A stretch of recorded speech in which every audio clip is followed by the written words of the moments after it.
A Roman soldier stumbles through the mud, bloodied, gasping his last words. Not about glory. It was the water, the cursed water. You hear the clash of metal echoing across a burning valley. You think gladiators were the deadliest warriors of Rome. Think again. The real killers wore red tunics and silent sandals. They didn't fight for fame. They fought for survival and Rome's future. Here's the wild part. The Roman army's deadliest battle.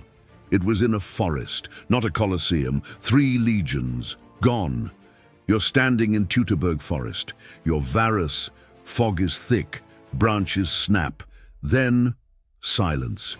You order your men to advance, but they never come back.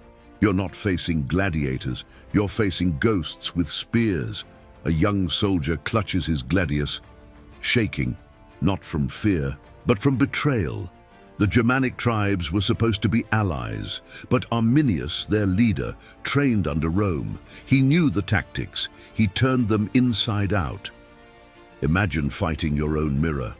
Then it gets worse. Their sandals slipped in swamp mud, shields splintered in rain, and from the trees chaos, spears rained like arrows, blood soaked into moss. No reinforcements, no escape. And that was just day 1. Zoom out. This wasn't just a battle, it was a psychological collapse.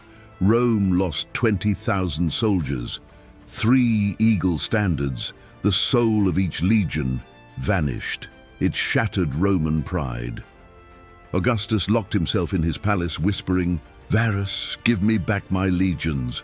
But the army learned. Oh, they evolved. Fast forward, Roman shields glint under a Syrian sun. You're on the eastern front.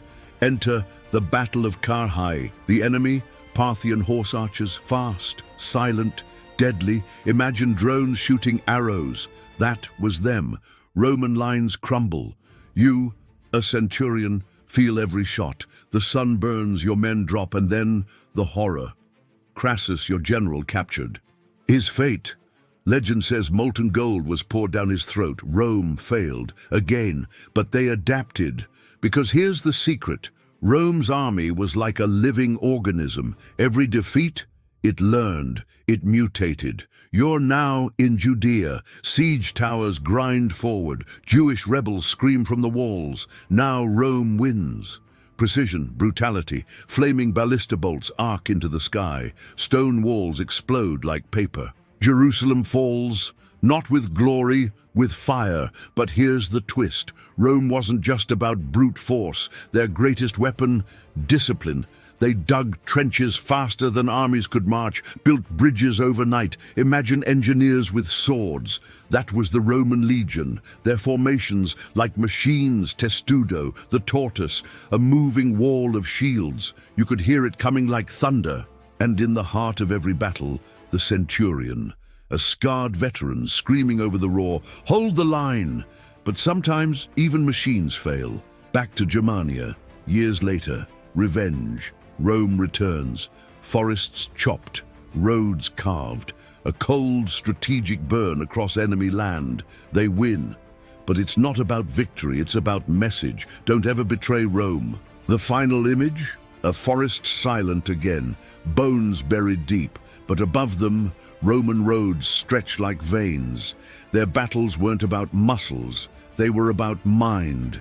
Genius or madness, you decide. Subscribe now. Tomorrow's video could save your life.